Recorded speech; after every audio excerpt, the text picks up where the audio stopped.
तो आज मंगलवार है तो नंदिनी मेरा चरित्र पढ़ेगी बाद में। अभी हम सत्संग सार सुन लेते हैं, अगर प्रांजल है तो। हाँ, प्रांजल सुना दो। नारायण नारायण। नारायण। महाराज जी को कल मेरा नेट चला गया था तो इसलिए मैं आगे का सत्संग सुन नहीं पाई। अच्छा, कोई बात नहीं, चलिए अपने पाठ कर लेते हैं। राम राम। राम राम। छठे अध्याय का 37वां श्लोक है।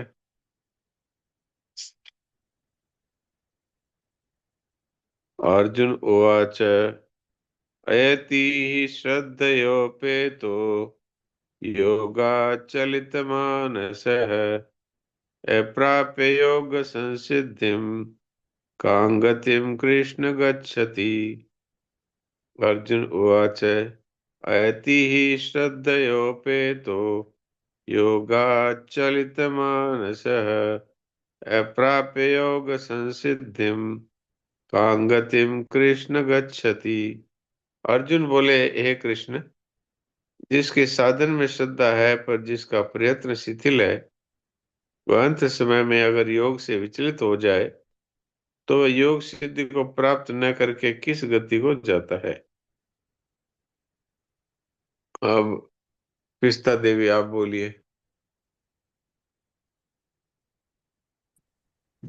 नारायण नारायण जी महाराज जी। नारायण नारायण।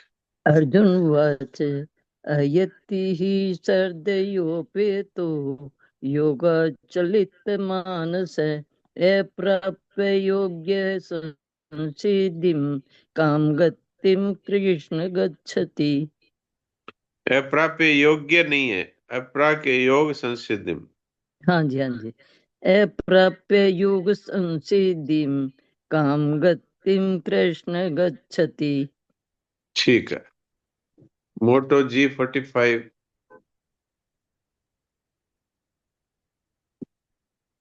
कल भी ये नहीं खोल पाए थे। आप अपने घर के किसी बच्चों से समझ लीजिए इसको कैसे खोलना चाहिए, माइक को। गायत्री मुद्रा। अभी से सिखा दियो मन तो। पहली बात तो जो किताब चरी करती बा श्वेता ते रामायण।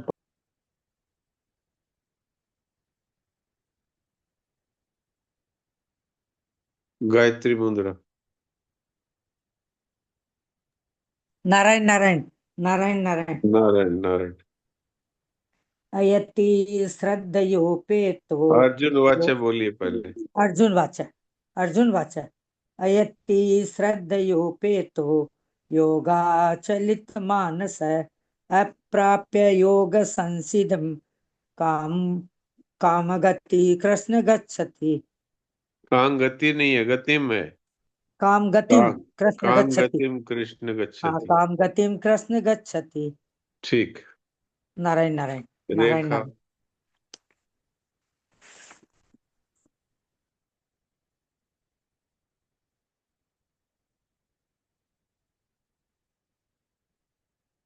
हाँ, रेखा। राम राम प्रणाम जी सा। राम राम। अर्जुन उवाच ऐति श्रद्धयोपेतु योगाचलति मानसः अप्राप्य योग संसिद्धिं कां गतिं कृष्ण गच्छति। योगा चलती नहीं है, योगा चलित मानस है। योगाचलित मानसः। हाँ, अब ठीक है। सुलोचना।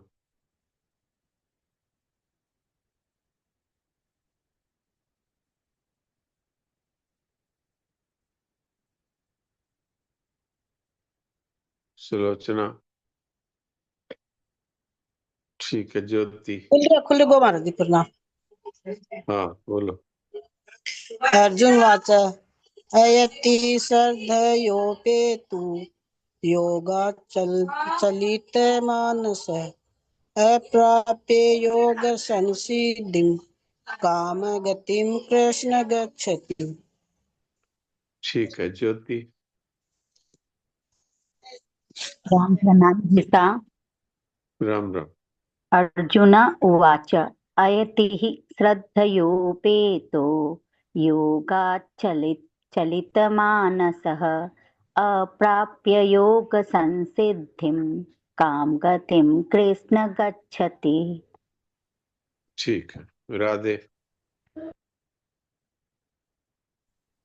राम राम, प्रणाम जी सा। राम राम। अर्जुन उवाच अयतिः श्रद्धयोपेतो योगाच्चलितमानसः अप्राप्य योगसंसिद्धिं कां गतिं कृष्ण गच्छति। नारायण। बहुत अच्छा।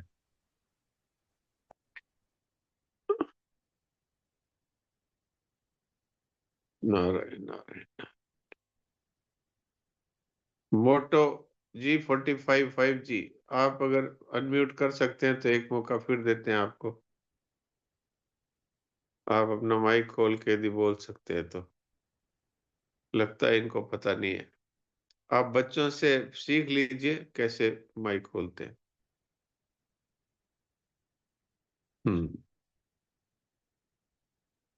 तो अब नंदिनी सुनाएगी मेरा चरित्र। जिनके पास मेरा चरित्र पुस्तक है वो पेज नंबर 387 खोल लीजिए। नंदिनी पिछला थोड़ा हाल बता दो। राम जी, राम महाराज जी। जी राम। महाराज जी, इससे पहले हमने पढ़ा था दिव्य द्वारिका का दिव्य दिव्य दर्शन। इसमें मीराबाई महादेवी वैदर्भी जी से मिलती हैं और बाकी ठाकुर जी की पटरानियों और 16,000 रानियों से मिलती हैं और दिव्य द्वारिका के दर्शन करती हैं। इसके आगे से महाराज जी पढ़ना था। आँख खुलने पर वो अपने को सागर तट पे पाती है और उनकी जो दासी हैं वो कहती है, भाई सो हुक्म, उषा काल हो गया, अब पधारे। मंगला घुटनों के बल बैठकर कह रही थी। तो मीराबाई कहती है, मैं तो द्वारका भी थी, यहाँ कैसे आ गई, कौन सा देश है? तो वो कहती है, मंगला ये द्वारका ही है हुक्म, और मैं आपकी चरणदासी मंगला हूँ। मंगला ने बांह पकड़कर उन्हें उठाया। बैठे बैठे पांव अकड़ गए थे, उसने दबाकर मालिश की। तो मीराबाई कहती है, मंगला में द्वारकाधीश से उनकी महारानियों से मिली, वहां का वैभव देखा। उनका स्नेह इतना विचित्र था कि कहने लायक, कहने में नहीं आता। अब इससे आगे का पढ़िए। द्वारिका में राजपुरोहित जी। नारायण नारायण। नारायण। श्री श्री द्वारिका धाम में मीराबाई पल प्रतिपल उस क्षण की प्रतीक्षा कर रही थी जब उन्हें अपने जीवन धन प्राणाराध्य श्री द्वारिकाधीश का नित्य सानिध्य प्राप्त होगा। परंतु उधर मेवाड़ पर संकट के घनघोर बादल मंडरा रहे थे। मीराबाई के चित्तौड़ परित्याग के बाद से एक न एक संकट, प्रबल से प्रबलतर संकट सामने आते ही रहे। बादशाह अकबर की चित्तौड़ पर गिद्ध दृष्टि थी और उसने योजनाबद्ध रीति से चित्तौड़ पर हमला बोल दिया। चित्तौड़ के साथ उनके अनेक राजपूत सामंत उमराव थे। राजपूती सेना ने घमासान युद्ध किया, परंतु बादशाह अकबर का सैन्य बल अधिक होने से 24 फरवरी 1568 ईस्वी के दिन चित्तौड़ किले पर मुगल सेना का अधिकार हो गया। इस घनघोर युद्ध में मेड़ता के राव जयमल, जो किले के अध्यक्ष और प्रधान सेना नायक थे, उनकी वीरता से सभी चकित एवं नमित थे। उन्होंने पिता श्री वीरम देव जी का वचन निभाने के लिए चित्तौड़ किले की रक्षा हेतु अपने जीवन की आहुति दे दी और लड़ते लड़ते उन्हें अद्भुत वीर गति प्राप्त हुई। चित्तौड़ के किले पर भगवा ध्वज के हटते ही राजपूती गौरव धूल धूसरित हो गया। चित्तौड़ की राजश्री पर घना कृष्णावरण छा गया। मेवाड़ पर विपत्ति के पहाड़ टूट पड़े। सुख शांति समृद्धि को दुख दीनता दरिद्रता ने डस लिया। किसी साधु के कहने पर जनमानस में यह विचार तेजी से बुदबुदाने लगा कि भक्तिमती मेड़तनी कोवरानी सा मीराबाई को सताए जाने का यह दुष्परिणाम है।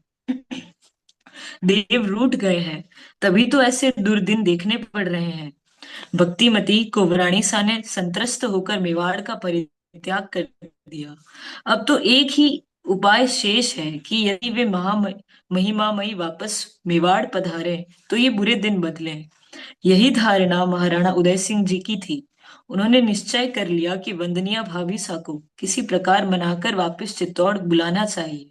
इसके लिए राजपुरोहित जी को द्वारिका भेजना चाहिए। महारानी जी का आदेश पाकर महाराणा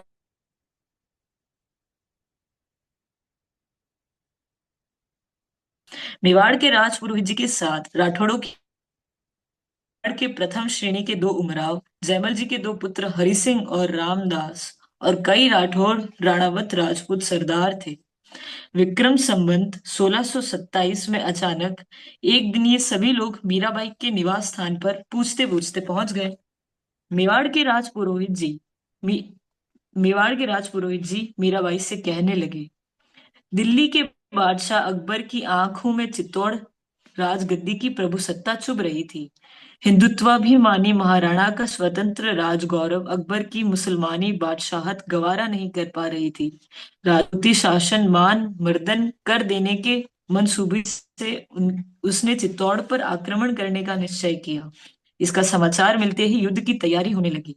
परिस्थिति की विकटता को देखकर यह निर्णय लिया गया कि महाराणा राजपूती सेना को किले में छोड़कर रनिवास और राजकुमारों एवं कुछ सवारों को लेकर मेवाड़ के दक्षिणी पहाड़ों में चले जाएं। निर्णय के अनुसार ऐसा ही किया गया। अकबर की सेना के साथ घमासान युद्ध हुआ, परंतु चित्तौड़ का किला हाथ से निकल गया। 4 महीने पहाड़ों में रहकर महाराणा उदय सिंह अपने रहे सहे राजपूतों को समेटकर उदयपुर लौट गए और अधूरे राजमहलों को पूरा किया। विपत्ति का अंत केवल यहीं तक नहीं हुआ हुक्म। मेवाड़ के राजपुरोहित जी हाथ जोड़कर निवेदन करते जा रहे थे, सरकार के पधारने के बाद चित्तौड़ का तो सत्यानाश हुआ ही। जहां जिस विजय स्तंभ पर भगवान एकलिंगनाथ का भगवा ध्वज बड़े अभिमान से गगन में फहराता रहता था, वहां अब चांद तारों वाला हरा परचम लहराता है। केवल राणावतों, सिसोदियों, शक्तावतों, चुंडावतों का गौरव ही ध्वस्त नहीं हुआ सरकार, बल्कि समस्त क्षत्रिय जाति और हिंदुत्व का गौरव भूलुंठित हो गया। पुरोहित जी की आंखों से आंसू बहने लगे। उदयपुर में भी चैन नहीं है। श्रीजी ने बांध बनवाकर उदय सागर झील बनवा दी, पर अन्नदाता इंद्र पर तो किसी का जोर नहीं चलता। झील सूखी पड़ी है, राज्य में अकाल पड़ गया, प्रजा भूखी नंगी है और राजरोष रिक्त है। मन को निराशा का घोर अंधेरा निगलने के लिए बढ़ा बढ़ा आ रहा है। बड़े बूढ़े लोगों का कहना है कि यह सब अनर्थ कोवराणी सा मेणतिनी जी को सताने और उनके मेवाड़ परित्याग के कारण बिन न्योता आया है। वे कृपा करके वापस पधार जाए तो मेवाड़ की धरा पुनः शस्य श्यामला हो उठे, प्रजा और राज परिवार खुशहाल हो जाए। यह बूढ़ा ब्राह्मण आज अपनी यजमान वधु से मेवाड़ की रक्षा की भीख मांगता है। उन्होंने सिर से साफा उतार कर भूमि पर रखा। मेरी इस पाक की लाज आपके हाथ में है मेरी स्वामिनी, हमें सनाथ करो, हम अनाथ हो गए। दोनों हाथ जोड़कर उन्होंने धरती पर मस्तक रखा और बिलख कर रो पड़े। मेड़ते के राजपुरोहित उठकर कक्ष में गए। मीरा ने भूमि पर सिर रखकर उनको प्रणाम किया और आसन ग्रहण करने की प्रार्थना की। पुरोहित जी के साथ ही हरि सिंह और रामदास भी कक्ष में आ गए। उन्होंने मीरा को प्रणाम किया और आज्ञा पाकर बैठ गए। सबके मुख म्लान थे। मेड़ते के पुरोहित जी कहने लगे, बाईसा हुक्म, केवल आपका ससुर कुल ही आपदग्रस्त नहीं है, पितृकुल भी तितर बितर हो गया है। मेरे पिता ने युद्ध करते हुए वीरगति प्राप्त की और माँ सती हो गई। आपके भतीजे भाई विपदा के मारे पैतृक राज्य खोकर जीविका के लिए भटक रहे हैं। महाराज के 2 पुत्र मारवाड़ और 2 मालवा पधार गए। महाराणा ने बदनौर का परगना प्राप्त किया था। उस पर उनके 5वें पुत्र श्री मुकुंदास जी गद्दी पर विराजे हैं। एक बार महाराज मुकुंदास जी के पूछने पर किसी साधु ने कहा था कि मेवाड़ में किसी भक्त का अपमान हुआ है, इसी से विपत्ति बरस पड़ी है। यदि वे प्रसन्न हो जाए और उन्हें वापस पधरा सके तो सबकी विपत्ति दूर हो। महाराज ने भी हाथ जोड़कर प्रणाम के साथ अर्ज विनय की है। हरि सिंह ने करबद्ध होकर निवेदन किया, हम आपके बालक हैं। बालक तो पेट में रहते भी लात मारता है हुक्म। जो भी अपराध दोनों कुलों से हुए हैं, आप अपने उदार उदार अनुग्रहमय स्वभाव से क्षमा बख्शावें और मेवाड़ पधार कर हम बालकों के सिर पर हाथ रखकर सनात करावे। आप माइत हैं, माइत पड़ो कर माने पाछा पाखा में घाल ले रहो। आप गुरुजन हैं, अपने बड़प्पन का ख्याल कर हमें वापस अपनी वात्सल्यमयी छाया प्रदान करें। रामदास हरि सिंह सिसक पड़े। पुरोहित जी महाराज, मीरा ने उदास दुखित स्वर में कहा, मनुष्य केवल अपने कर्मों का फल पाता है। मेवाड़ और मेड़ता की विपद गाथा सुनकर जी दुखा। तो सच मानिए, यह मेरे कारण नहीं हुआ। मुझे तो कभी लगा ही नहीं कि किसी ने मुझे दुख दिया, और दिया भी हो तो वो कभी मेरे पास आया नहीं। शायद कभी आया भी हो, परंतु मुझे उससे मिलने और आंख उठाकर देखने की फुर्सत ही नहीं मिली। तब वह दुख कैसे आया, किसके द्वारा आया, यह सब मुझे कैसे मालूम होता? यह संपूर्ण दृश्य जगत मेरे प्रभु का स्वरूप है। तब मेरे रुष्ट और तुष्ट होने का प्रश्न ही कैसे उठ सकता है? अतः मेरे प्रति किसी से कोई अपराध हुआ है और इसी कारण विपत्ति आई है। यह वहम आप दोनों ही ओर से महानुभाव अपने अपने मन से निकाल दें। अब रही बात मेरे लौटने की, कभी आप लोगों ने अपनी ससुराल में सुख पूर्वक रहती हुई बहन बेटी को कहा है कि अब तुम पीहर आ जाओ तो हम सुखी हो जाएं? अब यहाँ इस भूमि में आकर क्या लौटना होता है भाई? उनकी आंखों से अश्रु बिंदु झरने लगे।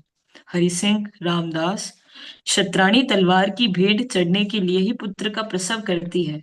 बेटा, तुम्हारे पिता, काका, भाई युद्ध में मारे गए, इसमें अनोखी बात क्या हुई?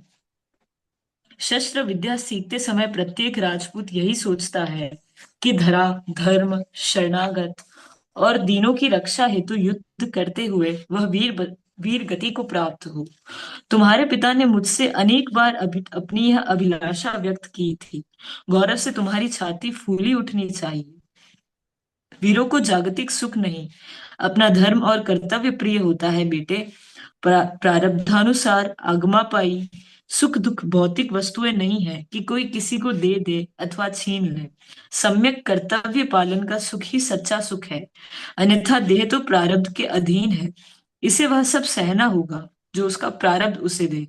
राजपूत की जीवन निधि धन धरा परिवार नहीं है, ईमान ईमान ही उसका सब कर्तव्य है, उसका धर्म है। उठो और सेवा में जुट जाओ उनकी, जीने की जिनके लिए तुम्हारा जन्म हुआ है। अबलाओं की भांति रोना तुम्हें शोभा नहीं देता।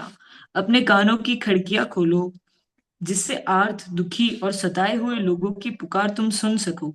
उन्होंने रामदास से कहा, जाकर उदयपुर के पुरोहित जी से अर्ज करो कि अभी तो आप पधारे ही हैं, कुछ दिन मुझे विचार करने का समय प्रदान करें। तब तक आप सभी सरदार श्री द्वारिकाधीश के दर्शन का एवं सत्संग का लाभ उठावें। महादेवी वैदर्भी का संदेश। इन लोगों के आने से मीरा बेचैन हो गई। इस भूमि को छोड़कर वहां जाना अशक्य है। उन्होंने निश्चय कर लिया कि लौटकर नहीं जाएंगी। वे रो रो करके अपने आराध्य से प्रार्थना करती, इतनी निष्ठुरता तुम में कहाँ से आ गई दयाधाम? क्यों मुझे अपने चरणों से दूर करते हो? बहुत भटकी हूँ, अब देह में भटकने का दम भी नहीं रहा, और न ही उन महलों के राजसी वैभव में बंद होकर व्यर्थ चर्चा में उलझने की हिम्मत है। मुझे अब अपने से दूर मत करो, मत करो। किसी का स्पर्श पाकर वे जग पड़ी। कांचना सन्मुख खड़ी थी। मीरा का मन उत्साह से हुलस उठा। उन्होंने पूछना चाहा कि क्या महादेवी ने मुझे याद फरमाया है, किंतु आसपास सोई हुई दासियों का विचार करके वे चुप रही। उसके साथ साथ बाहर आई। घर के पीछे ही कुआं और छोटी सी बगिया थी। वहीं आकर कांचना कुएं की जगत पर बैठ गई और उन्हें भी बैठने का संकेत किया। मुझे महादेवी ने भेजा है कि आपको पिछला वृतांत बता दूं, जिससे आपकी घबराहट दुख कुछ कम हो जाए। मीरा ने मौन दृष्टि उठाकर उसकी ओर देखा। आप ब्रजकुल की माधवी हैं। उसने मीरा की ओर देखा। उसका अभिप्राय समझकर मीरा ने स्वीकृति में सिर हिला दिया। कांचना बतलाने लगी, सूर्य ग्रहण के समय जब समस्त ब्रजवासी बाबा मैया के साथ देवी वृष भानुजा कुरुक्षेत्र पधारी, तब उनके साथ आप भी आई थी। कुछ समय कुरुक्षेत्र में रहकर पूरे व्रज शिविर को साथ लिए प्रभु द्वारिका पधारे।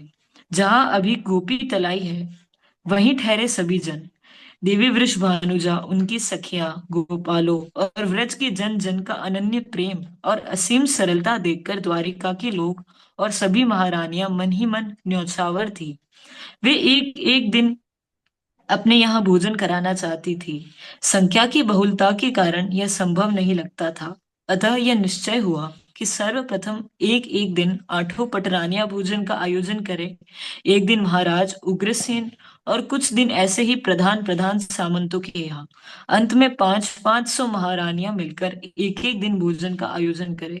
इस प्रकार थोड़े समय में ही सबको सुयोग प्राप्त हो जाएगा। निश्चय के अनुसार ही भोजन और स्नेह स्ना स्वागत सत्कार हुआ। श्री किशोरी जी के शील, सदाचार, सरलता और सौंदर्य पर स्वामिनी जी ऐसी मुग्ध हुई जैसे अपने प्राणों के साथ देह का लगाव होता है। वे बार बार उन्हें आमंत्रित करती, अपने ही सुकुमार हाथों से रंधन कार्य करती और अतिशय प्रेम एवं अपार आत्मीयता पूर्वक उन्हें अपने हाथों जिमाती।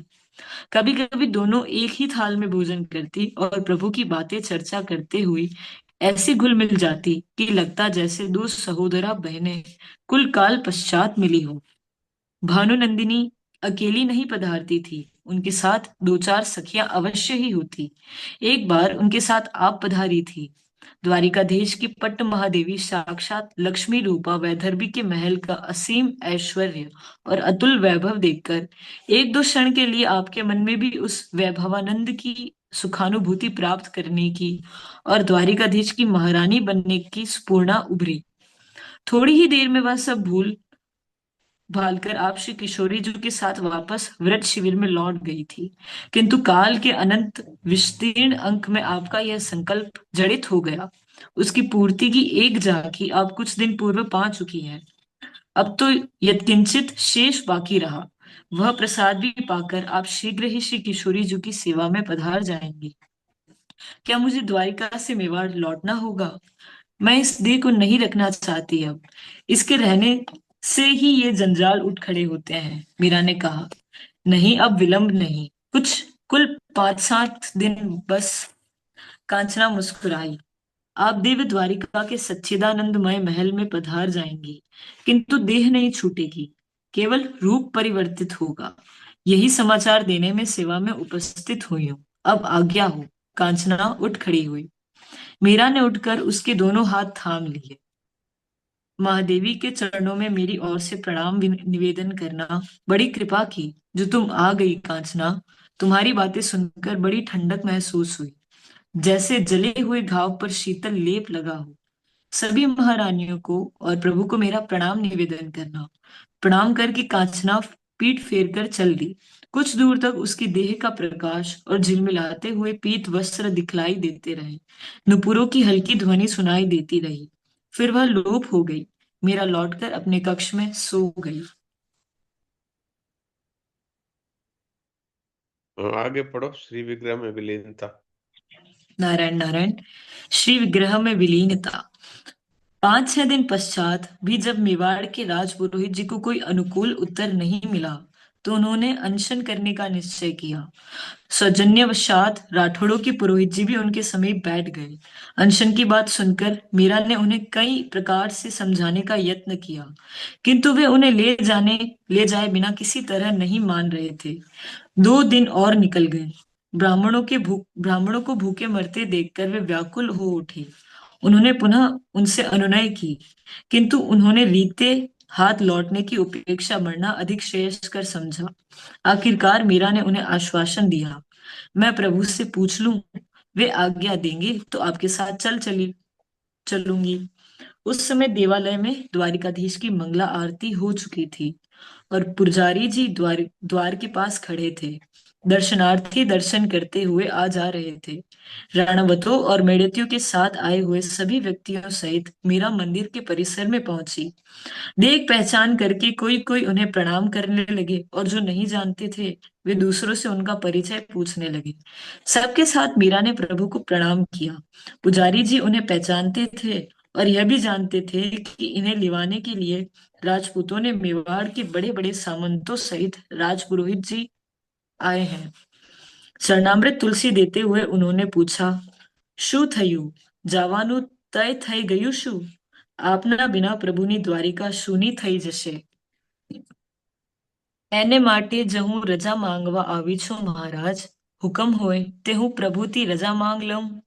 हाँ हाँ पधारो बा, आपने माटे कौन ना पाड़े छे. पुजारी की बात सुनकर मीरा निज मंदिर के गर्भगृह के सन्मुख गई. उन्होंने प्रणाम किया और हाथ में एक तारा ले वे गाने लगी. साजन सुध जो जानो त्यों लीजो, तुम बिन मेरे और न कोई, कृपा रावरी कीजे. दिवस न भूख रैन नहीं निंद्रा, यूं तन पल पल छीजे. मीरा के प्रभु गिरधर नागर, मिल बिछुड़न मत दीजे.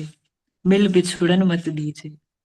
अंतिम पंक्ति उन्होंने इकतारा मंगला के हाथ में थमाया और गाती हुई धीमे पदों से निज मंदिर के गर्भगृह की ओर बढ़ी. दहली लांघकर वे ठाकुर जी के सामने जा खड़ी हुई. वे एकटक उनका मुख देखते हुए बार बार गा रही थी, मिल बिछुड़न मत दीजे. एकाएक उनकी दृष्टि के सामने से मंदिर, मूर्ति और पीछे खड़े लोग विलुप्त हो गए. सामने वर वेश में खड़े श्री द्वारिकानाथ मुस्कुरा रहे थे. मीरा चरण स्पर्श के लिए ज्यों ही झुकने लगी कि दुष्टों का नाश, भक्तों का दुलार, शरणागतों को अभय और ब्रह्मांड का पालन करने वाली भुजाओं ने आर्त, विह्वल और त्राण मांगती हुई अपनी प्रिया को बंधन में समेट लिया. मिल बिछुड़न मत, चौथी पंक्ति उन्होंने मुख में आधी ही निकल पाई थी कि क्षण मात्र के लिए एक अभूतपूर्व प्रकाश प्रकट हुआ, मानो सूर्य चंद्र एक साथ अपने पूरे तेज के साथ उदित होकर अस्त हो गए हों. उस प्रकाश में प्रेम दीवानी मीरा समा गई. उसी समय मंदिर के सारे घंटे, घड़ियाल और शंख अपने आप जोर जोर से एक साथ बज उठे. कई क्षण तक लोग किंकर्तव्य विमूढ़ से रहे. किसी की समझ में नहीं आया कि क्या हुआ. एकाएक चमेली बाईसा हुक्म पुकारती हुई निज मंदिर के गर्भगृह की ओर दौड़ी. पुजारी जी ने सचेत होकर हाथ के संकेत से उसे रोका और स्वयं गर्भगृह गए. उनकी दृष्टि चारों ओर मीरा को ढूंढ रही थी. अचानक प्रभु के पार्श्व में लटका भगवा वस्त्र खंड दिखाई दिया. लपक कर उन्होंने उसे हाथ में लिया. वह मीरा की ओढ़नी का छोर था. ओढ़नी का छोर तो दिखलाई दिया, परंतु मीरा जी गर्भगृह में कहीं नहीं दिखी. निराशा के भाव से भावित हुए पुजारी जी गर्भगृह से बाहर आए तो उन्होंने निराशा व्यक्त करते हुए सिर हिला दिया. उनके संकेत का अर्थ समझकर मेवाड़ और मेड़ते ही नहीं, वहां उपस्थित सभी जन आश्चर्य विमूढ़ हो गए. यह कैसे संभव है? अभी हमारे सामने उन्होंने गाते गाते गर्भगृह में प्रवेश किया. भीतर नहीं है तो फिर कहाँ है? हम अपने स्वामी को जाकर क्या उत्तर देंगे? मेवाड़ी वीर बोल उठे, मैं भी तो आप सबके साथ बाहर ही था बाप जी, कैसे बताऊं कि वे कहाँ गई? अगर आप समझना चाहो तो समझ लो कि वे प्रभु में समा गई हैं, प्रभु के श्री विग्रह में सदैव विलीन हो गई. पुजारी जी ने उत्तर दिया, क्या हम गर्भगृह को भीतर से अच्छी तरह देख सकते हैं? अवश्य देखिए, मुझे तो वैसे भी मंदिर को धोना पड़ेगा. मेवाड़ और मेड़ते के एक एक वीर निज मंदिर के द्वार पर खड़े हो गए.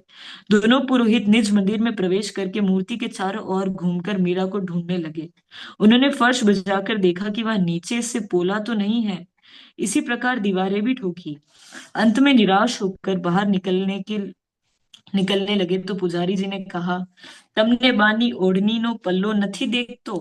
अरे बा प्रभुમાં समाई गया छे, तमने बधाने खबर केम નથી पड़ती? दोनों पुरोहितों ने उस पल्ले को अच्छी तरह से देखा और खींचा भी, पर वह तनिक भी खिसका नहीं. तब वे बाहर आ गए. उस समय तक ढोल नगाड़े बजने बंद हो गए थे. उसी समय पुजारी जी ने भुजा उठाकर जय घोष किया, बोल मीरा माँ नी जय, भगत अने भगवान नी जय, द्वारिकाधीश नी जय. लोगों ने जय घोष दोहराया. तीनों दासियों का रुदन वेग मानो बांध तोड़कर बह पड़ा हो. अपनी आंखें पोंछते हुए दोनों पुरोहित उन्हें सांत्वना दे रहे थे. इस प्रकार मीरता और चित्तौड़ की मूर्तिमंग गरिमा अपने आराध्य में जा समाई. नृत्यत नुपुर बांधिके गावत लेकर तार, देखत ही हरि में मिली तृण समगनी संसार. मीरा को निज लीन किए नागर नंद किशोर, जग प्रतीत हित नाथ मुख रहियो चुनरी छोर. नारायण नारायण. हाँ, तो अभी हम लोगों ने देखा किस तरह से मीराबाई भगवान द्वारकाधीश के श्री विग्रह में ही समा गई. अब उनके पियर से और ससुराल से दोनों जगह से राजपुरोहित भी आए और बहुत सारे उनके दरबारी भी आए, और सबने ये प्रार्थना करी कि हमारे साथ चलिए। लेकिन मीराबाई ने तो ये निश्चय कर लिया था कि अब मैं भगवान को छोड़कर कहीं नहीं जाने वाली। पर इन लोगों का इतना जिद था कि ये आमरण अनशन पे बैठ गए। तो ब्राह्मणों को अनशन पे बैठा हुआ देख करके मीराबाई के बड़े मन में संकोच हो गया कि क्या करूं, मैं जाना चाहती नहीं और इधर ब्राह्मणों का अनशन है, ये भूखे भूखे जी जान दे देंगे। तो बोली कि ठीक है, मैं भगवान से आज्ञा लेकर आती हूँ। तो अंदर गई और भगवान के सामने ये पद गाया कि अब मिल बिछड़न मत कीजिए, अब मेरे को आपसे मिल गई मैं, अब मुझे बिछुड़ने मत दीजिए। तो भगवान उनके सामने प्रकट हो गए। एकाएक मंदिर के सारे घंटे घड़ियाल शंख सब बज उठे और एक एक जबरदस्त प्रकाश हुआ। भगवान स्वयं उनके सामने द्वारकाधीश प्रकट होकर के उनको अपनी बाहों में अपने में समेट लिया, और चुनरी का एक हिस्सा है वो उनके शरीर के भगवान के श्री विग्रह के साइड से लटक रहा था। तो ये इसलिए था कि भाई सब देख लें कि मीरा भाई कहीं नहीं गई, भगवान में ही समा गई है। तो जो पुरोहित लोग थे उनको विश्वास नहीं हुआ। उन्होंने कहा कि पुजारी जी हम अंदर जाके देखना चाहते हैं। हाँ, ठीक, आ जाओ। तो वो देख रहे हैं, दीवारों को खटखटा रहे हैं, नीचे आंगन को खटखटा रहे हैं, कहीं कोई छुपने की जगह है क्या। कहीं कुछ नहीं था। तो वो द्वारका जी तो है ना गुजरात में। तो पुजारी जी गुजराती में बोले, तुमने बानी ओढ़नी नो पल्लो नहीं दिखा तो, कि आप लोगों को ये मीरा माता जी का ओढ़नी का पल्ला नहीं दिख रहा है। अरे बाप, प्रभु माँ समाए गए अच्छे, ये माता जी है वो भगवान में समा गई है। तुमने बधाने खबर केम नहीं नथी पड़ती। आप सब लोगों को ये बात समझ में क्यों नहीं आती है। इस तरह से मीराबाई भगवान में समा गई। तो ये कोई सतयुग की बात नहीं है, कलयुग की बात है। तो अब सोचो कि हम लोग जो भगवान पर विश्वास नहीं करते तो हमें क्या कहा जाए। तो इस तरह से मेरा चरित्र एक बार के लिए पूरा हुआ। अगली बार से फिर शुरुआत से इसको शुरू करने का विचार है। तो अब समय भी हो गया, इसलिए सभी लोग थोड़ी देर के लिए शांत हो जाए। छोटू लाल जी क्या पूछ रहे हैं? अभी तो समय नहीं है, बोलिए। आपको माइक खोलने के लिए मैंने मौका तो दिया है, अगर आप खोल सकते हैं तो खोलिए और फिर बात कीजिए। नहीं खोल पा रहे, कोई बात नहीं, ठाकुर की मर्जी। शांत हो जाइए।